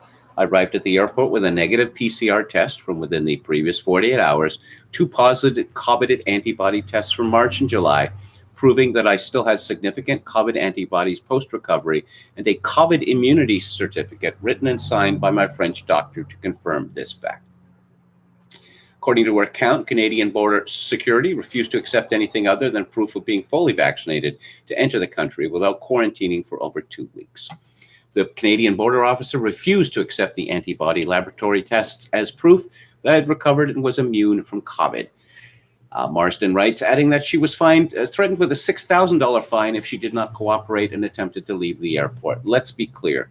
The Canadian government, by behaving in this manner, is routinely criminalizing those with COVID antibodies that are not derived from a manufactured experimental vaccine. Well, you see, drugs. Drugs are better. Drugs are better than what's natural. Yeah, natural antibodies. Well, they don't come from drugs, do they? So they must be second rate. And fake COVID vaccination cards worry college officials. This is from Rosalind Romero at Associated Press. Ooh, people cheating the system, which is something that I would never, ever counsel anyone to do because it's illegal and immoral. An Instagram account with the username Vaccination Cards sells laminated COVID-19 vaccination cards for $25 each. A user on the encrypted messaging app Telegram offers COVID-19 vaccination card certificates for as much as $200 a piece. Again, don't do it. And to shake hands or not, an age-old human gesture now in limbo. This again from Associated Press, this by Heather Hollingsworth. And let's just, things that people have been doing forever, let's just make them alien and disgusting. Okay? Just like increasingly pregnancy and childbirth are coming to be seen as alien and disgusting. As the pandemic took hold, a Kansas City area meeting and event planning business began hawking I shake hands stickers to help ease awkward social encounters. We didn't want the sticker to say we don't shake hands because that's kind of off-putting, said John DeLeon, Vice President of Operations Sales at MTI Events. Now, as workers return to the office, friends reunite, and more church services shift from Zoom to in-person, the exact question is befuddling growing numbers of people to shake or not to shake. The handshake has been around for centuries, so that must make it a bad thing. A widely held belief is that it originated to prove to someone that a person was offering peace and not hitting a hidden weapon, but hands can be germy, coated with fecal matter and E. coli. Ooh, yeah, okay. Let's not get into things like sexual intercourse or anything like that, because, if you want to talk about, germy, oh, baby. No, we can't have handshakes anymore because of the, Charlie Smiths of the world. And let's look at William M. Briggs, statistician to the stars. And he has a video here from Paris. Dystopian nightmare that people claimed would never happen. Papers, please, in order to eat food in an outdoor restaurant with police roaming around. And yes, remember, taller people face higher risk of catching COVID-19, survey says. COVID-19, why short people face greater risk of contracting coronavirus. This is from The Hill. The Delta variant of COVID-19 can have symptoms that are more mild and typically not associated with the virus, that some may mistake the illness as allergies or another common sickness. Briggs comments, I cannot get over how hilarious this headline is, married to the breathless announcements, be careful. You might not even know you're sick. Well, we wouldn't want such a mild illness to spread the population, providing them with antibodies. Then they might not want the vaccine. I believe I talked about Francis Collins. He believes that parents should wear masks at home in front of their unvaccinated kids. He's the director of the National Institutes of Health. And he and his goofy wife, well, he's goofier than she is, they write folk songs about vaccines and how great vaccines are and put them up on YouTube. Yeah, really. The horror, the horror. Iceland has the world's third highest percentage of their population vaccinated against COVID. They currently have more COVID cases than they have ever had. Is there a possible connection there? No, obviously not. Can't be. Now, this is interesting. People are talking about this. The disappearance of influenza. Perhaps the ensuing century of influenza was an unstable equilibrium, an anomaly, and corona has restored a prior, more ordinary world. Well, if that were true in the balance, that would be a good thing, wouldn't it? Because influenza has been killing an awful lot of people, both young people as well as old people, for a long, long time.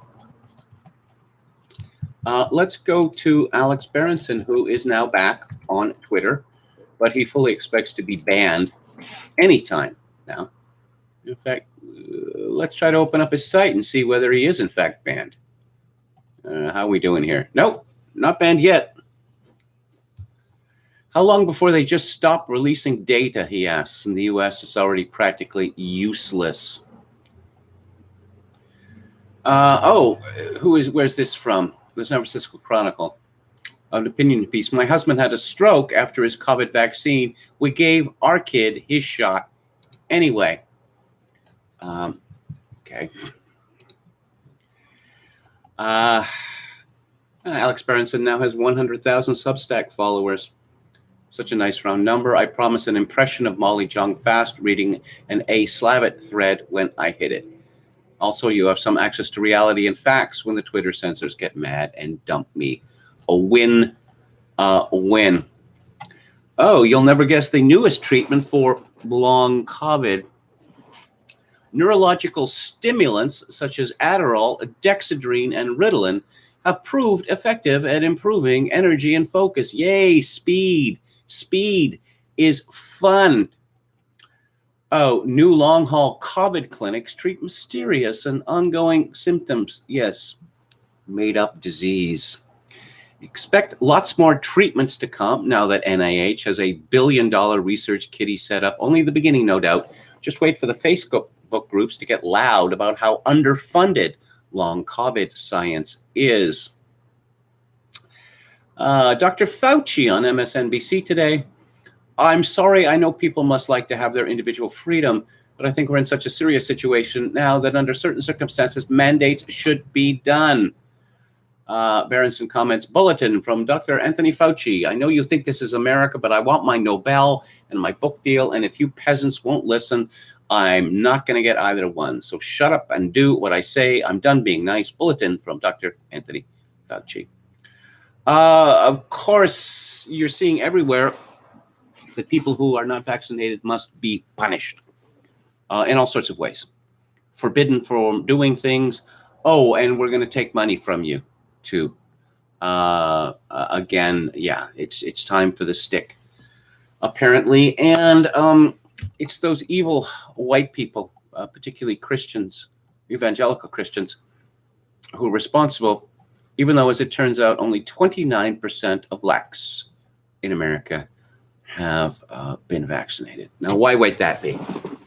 Well, I suppose blacks have a folk memory of the Tuskegee syphilis study, and blacks tend to believe a lot of things about the U.S. government that other people don't.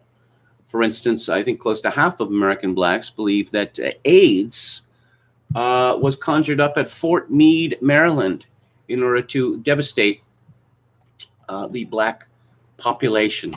So, when it comes to, drugs, diseases, black people in the United States do not trust the government. Maybe that's justified, maybe it isn't, but it's a fact. And finally, from Berenson, Moderna just passed Merck, the world's most storied drug company, the company that found the first effective TB treatment, first statin, and the best new cancer drug in value. Funny story, Merck killed its COVID vaccine. It said natural immunity was better. Well, Moderna's laughing all the way to the bank because, as we know, natural immunity is just so 20th century, you know? And what are we going to, oh, yeah, before I talk about music, this is deeply distressing. This is from Reason magazine. Zach Weissmuller. Oregon decriminalized all drugs to stop overdoses. Will it work? Well, is this urban pacification? Is this what we're looking at here? I think to a large extent it is.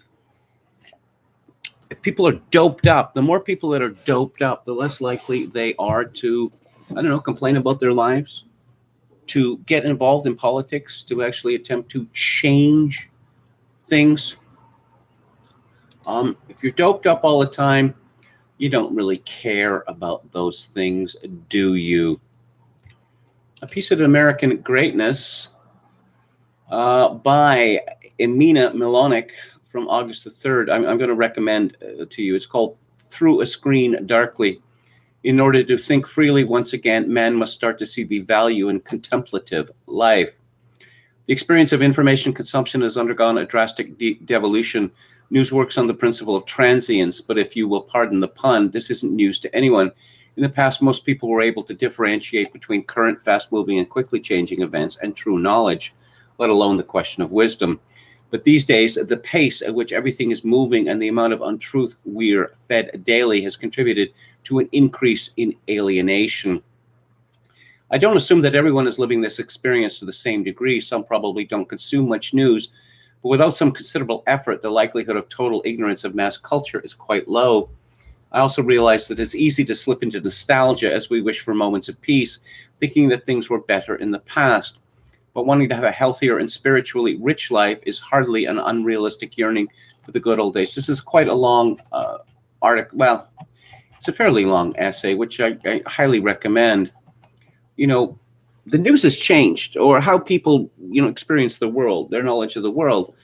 It used to be horizontal. This isn't my insight. I believe it's the insight of the editor, in fact, of the American Sun, that it was horizontal. That people would talk to other people, and someone had heard something, someone had been told something by someone else, and this would be repeated. It's all vertical now. It is all top down. The so-called experts and the fact checkers are going to tell you the truth about everything because they possess the truth. And anyone who disagrees with them is not in possession of the truth. They are liars. They peddle misinformation, disinformation. And one final thing before I talk about music briefly. And I don't suppose this is really going to be, a shock to anyone, but it is significant nonetheless. This is from Study Finds, August the 9th by Chris Malore. With smartphones, phones and social media being a constant presence in the lives of so many people, it's safe to say most people have at some point snubbed a friend to look at their phone instead. Researchers from the University of Georgia say people generally view the act of phubbing as rude, yet plenty of phone users still do it. So what's driving people to ignore the friends they're face-to-face with in favor of staring at a digital screen? A new study finds mental health and certain personality traits play a big role in social rudeness. The team notes that phubbing can seriously damage relationships with friends and even loved ones. During their study of what drives people to do this, they discovered that there is a strong connection between depression and anxiety and people phubbing. Overall, depressed individuals were more likely to phub friends often. Socially anxious people who may prefer online interactions to face-to-face contact also appear to phub more often. In addition to mental health conditions, the team says personality traits like neuroticism can influence phone users to neglect their friends during in-person gatherings. I spoke about this last week, talking about the movie Under the Silver Lake, and I referenced the infamous Paris Hilton sex tape, where Paris Hilton is having coitus with her boyfriend, and her cell phone rings, and she answers the call. What could possibly be more important than what she was doing at the minute, at that minute. Okay, so, I mean, I've seen this, I've seen this for a long time. We've all seen it. I see a couple, a man and a woman, and they're sitting outside at a table, patio at Starbucks. And they're both clicking on, their smartphones, and they're not speaking to each other. What was the point of them going there in the first place? But no, there's always going to be something better happening or more interesting happening somewhere else. Really? Is there? Maybe. Probably not, though.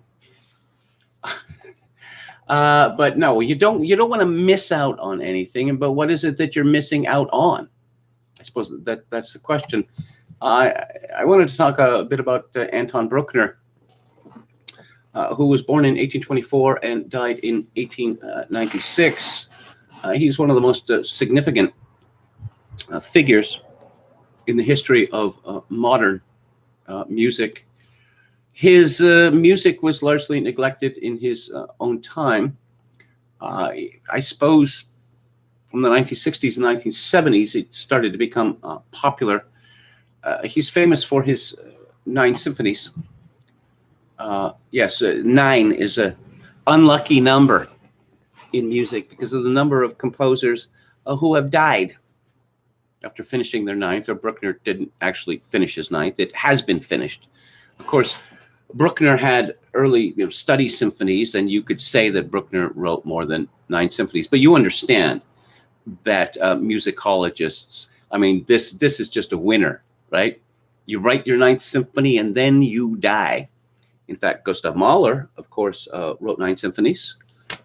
He wrote part of a 10th, but of course, he became very superstitious about the power of 9 and tried to insist that his composition of voice, male and female voice, and orchestra, Das Lied von der Erde, the Song of the Earth, was in fact a symphony, but nobody was buying that. Of course, if you look at Gustav Mahler, of course, who studied under Anton Brookner at the Vienna Conservatory, if Mahler's Symphony Number 8 can be considered a symphony, so-called Symphony of 1,000, then anything can be considered a symphony. Of course, Anton Brookner was on one side in the so-called War of the Romantics. He was on the side that was losing at the time. That Eduard Hanslick, the critic who ruled Vienna to a very large extent and who worshipped Brahms, it turned out this was all fake. He didn't really like Brahms that much, but he had to choose a horse, and the most successful horse seems to be Brahms, so Hanslick chose him. Brookner was on the side of Wagner and Liszt. He knew both Wagner and Liszt, and hero worshipped them, and on Hugo Wolf, who I have spoken about in this space. One of the things that's very strange about Anton Brookner is that he is not the type of person one would expect to grow up to be a composer. I mean, he was pretty much a peasant, and he came from the country in Austria. I mean, Liszt's origins were modest, but Liszt's father was a member of the lower bourgeoisie. He worked for decades for the Esterhazy family, and Liszt's grandfather also worked for the Esterhazy family. There's some people who see Anton Brookner as an idiot savant. Well, he wasn't an idiot. He was, I suppose you could call him a country bumpkin. People would laugh or would just be taken aback when they saw the way how he dressed in public, and he was an exceedingly naive person. There's in a numbers stories about Brookner that, for instance, the critics were very unkind to him, and Brookner knew the emperor, the Kaiser. And so he was speaking to the Kaiser, and he implored the Kaiser to get his detractors to desist. And the Kaiser calmly explained to Brookner that he really wasn't in a position to do that. We don't know whether Brookner believed him or not. Once, after a performance of one of his symphonies, he was so thrilled with the conducting of it that he ran up to the conductor and he pressed a thaler in his hand, and he said, buy a beer for me with this, and drink it to my health. Of course, the conductor added it to a bracelet that he had and wore it for the rest of his life. That would be Richter being the conductor. Another story about Brookner was that there were a lot of Jewish music students in his classes, Mahler being one. And whenever he found out that a student was Jewish, he would walk over to the student and say, completely naively, "So you really believe the Messiah has not yet come?" It wasn't accusatory. He just couldn't believe it. Brookner was a man of enormous knowledge of music. But the strange thing is that because of his humble origins and toiling away as a organist for decades, that's one of the sad things about Brookner is that his organ compositions were all extempore, and it was none of it was written down, although presumably some of it ended up in his symphonies and religious works. Brookner was a deeply religious man, and some of his finest works are his three masses and his Te Deum.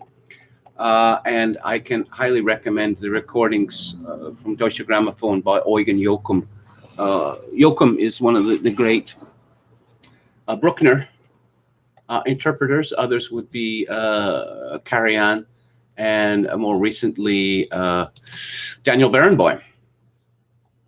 And as I previously mentioned, that it's one of the joys.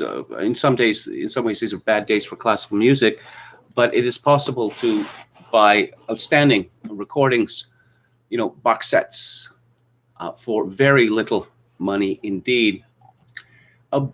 Like many such people, Brookner set great store by certificates, and I suppose that's a sort of German view, that the experts have said that I am qualified.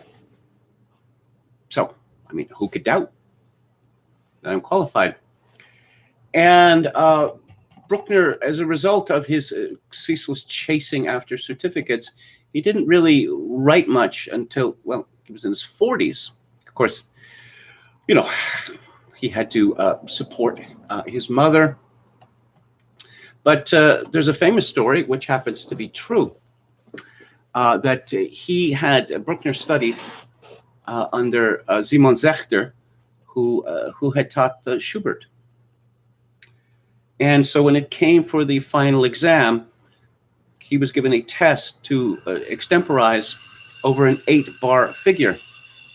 So one of the other examiners lengthened it to a 16-bar figure, and one of the examiners says, "Too cruel." And when Brookner was finished extemporizing on this 16-bar figure, the examiners looked at each other in astonishment, and one of them said, "He should have been examining us." So I mentioned this, just to point out again that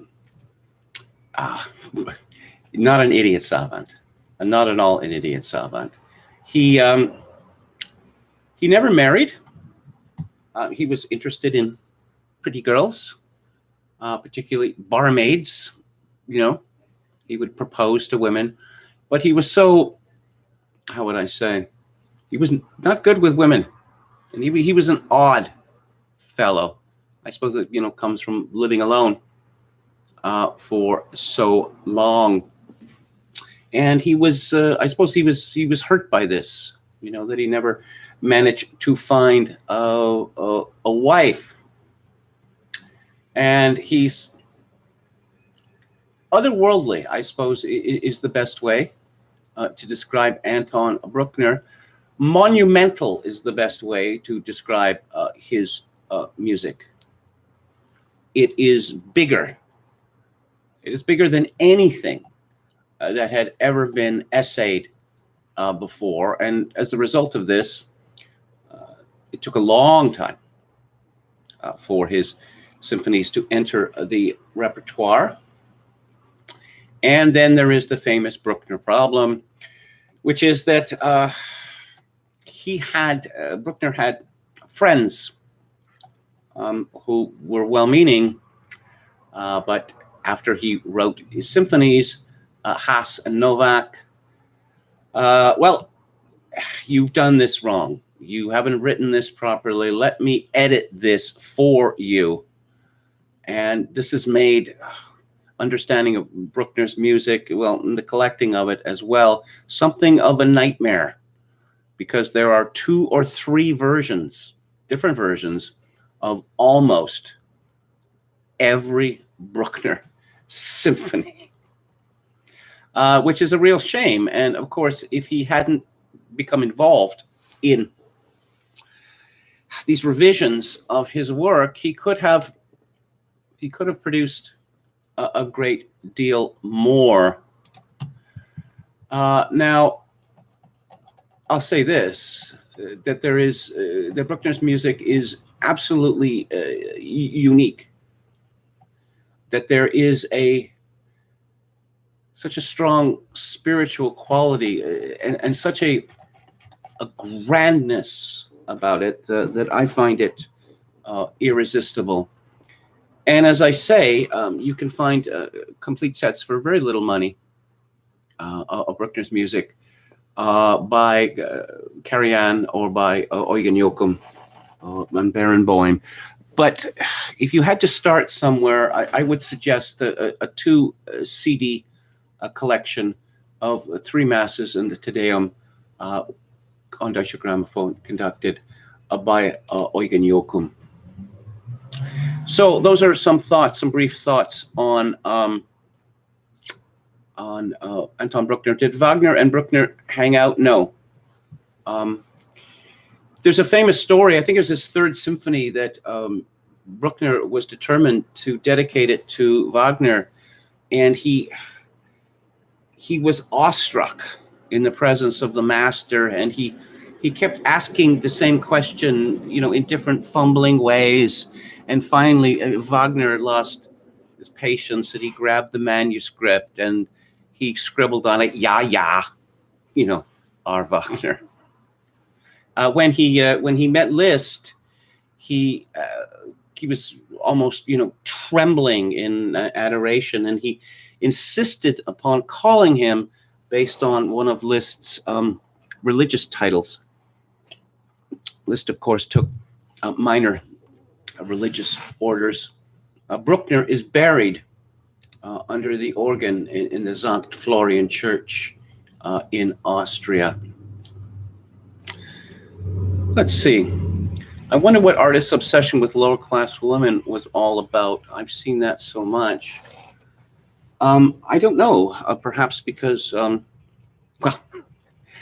Liszt had an obsession with higher-class women, and they were very troublesome to him, both of them. I don't know. They're considered to be, more honest, I suppose. Less likely to cheat on you. I guess I and everyone else loves the 4th of Brookner, says de Boreas. AMLO was out in crowds of hundreds and thousands hugging and kissing his admirers during the heights of the COVID crisis. Karajan is number 1 forever, says Caligula 138. Okay. I think that's it for today. And on Theater Thursday, which is coming up, of course, in 2 days' time, I'm going to talk about one of my very favorite movies.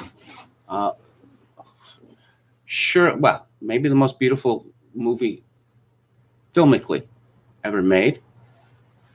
It's written and produced by Michael Powell and Emmerich Pressburger, and it's called The Red Shoes, starring the great Anton Brookner, who I've spoken of previously, and the gorgeous Moira Shearer.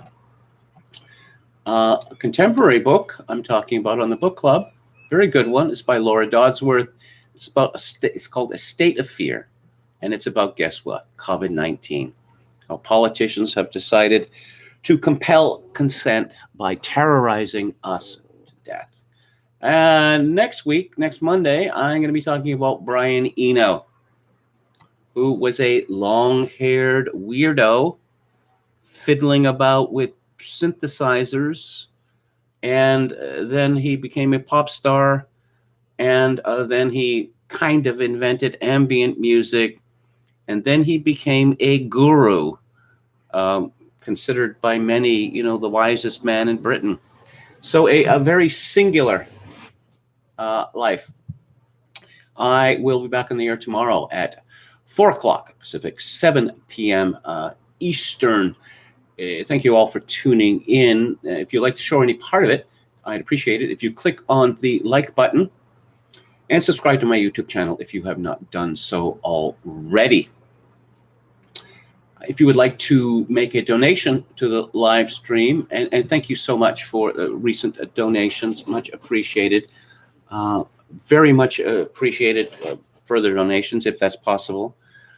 My PayPal account is linked to Kevin_Grace@hotmail.com. Once again, Kevin_Grace@hotmail.com.